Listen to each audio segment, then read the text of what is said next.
Hello friends, आज हम discuss करेंगे क्लास 10th एनसीईआरटी एक new chapter a letter to God. हम इस एनिमेटेड वीडियो के हेल्प से इस पूरे कहानी को समझेंगे, हर एक एनसीईआरटी का पॉइंट कवर करते हुए। चलिए शुरू करते हैं। वह घर पूरी घाटी में अकेला था। एक नीची पहाड़ी की चोटी पर बना हुआ था। उस ऊंचाई से नदी और पके हुए मक्के के खेत दिखाई देते थे, जिनमें फूल लगे थे और जो हमेशा अच्छी फसल का वादा करते थे। धरती को केवल एक मूसलाधार बारिश या कम से कम एक बौछार की जरूरत थी। सुबह लेंचो, जो अपने खेतों को भली भांति जानता था, आसमान की ओर देखता रहा। उसने अपनी पत्नी से कहा, अब हमें सच में पानी मिलने वाला है। बड़े लड़के खेत में काम कर रहे थे, जबकि छोटे घर के पास खेल रहे थे। तभी उनकी पत्नी ने सबको बुलाया, आओ भोजन कर लो।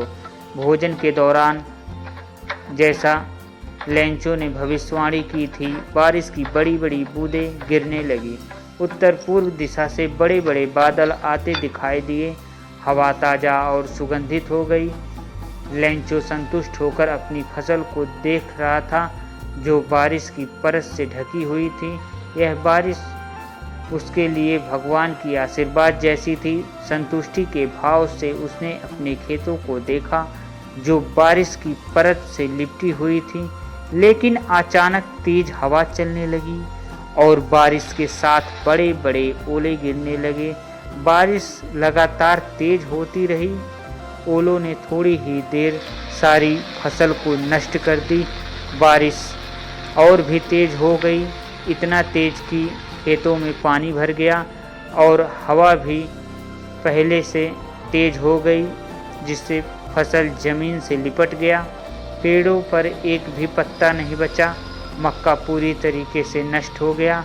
पौधों से फूल गायब हो गए। पूरा खेत उजड़ गया। खाना तक का सहारा नहीं बचा। पूरे खेत में बर्फ ही बर्फ दिख रहे थे। ओलों के कारण पूरा पेड़ मक्के का जड़ से ही नष्ट हो गया। लेंचो ने कहा, a plague of locust would have left more than this, the hail has left nothing.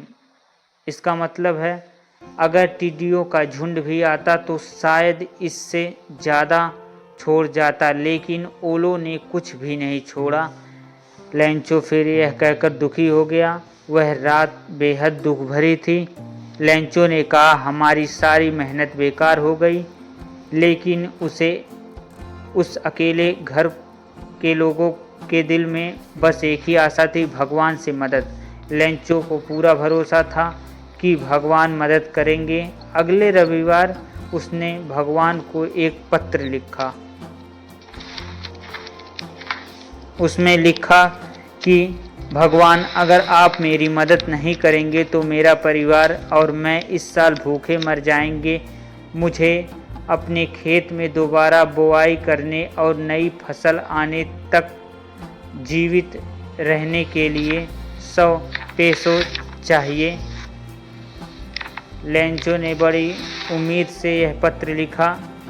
उसने पत्र को एक लिफाफे में डाला और उस पर लिखा, भगवान के नाम, टू गॉड।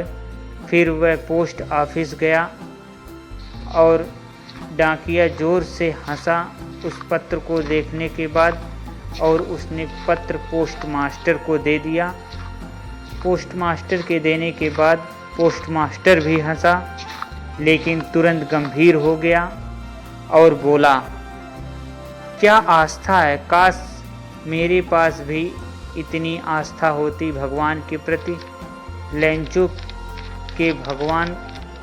को भगवान पर विश्वास को टूटने से बचाने के लिए पोस्टमास्टर ने एक योजना बनाई।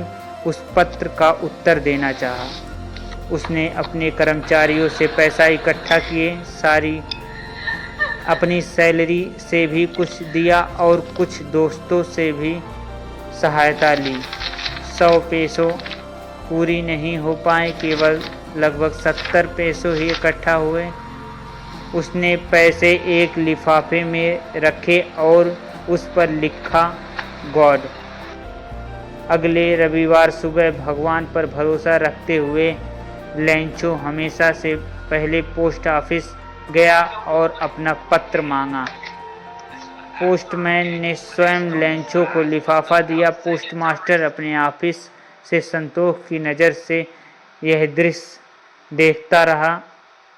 लेंचो को जरा भी आश्चर्य नहीं हुआ। पूरा भरोसा था कि भगवान जवाब देंगे, लेकिन जब उसने पैसे गिने तो वह गुस्से से भर गया। भगवान, मैंने 100 पैसे मांगे थे, मुझे केवल 70 मिले। उसने सोचा कि भगवान ने 100 भेजे थे, पर डाक खाने वालों ने 30 पैसे हड़प लिए। तुरंत उसने एक और पत्र लिखा, भगवान, मैंने जितना पैसे मांगे थे उनमें से केवल 70 पैसे ही मिले, बाकी भेज दीजिए क्योंकि मुझे उनकी बहुत ज़रूरत है, लेकिन कृपया इन्हें डाक के जरिए मत भेजना क्योंकि यहाँ के पोस्ट ऑफिस वाले बेईमान हैं और चोरों का झुंड है। वीडियो को प्लीज़ लाइक करें और सब्सक्राइब करें।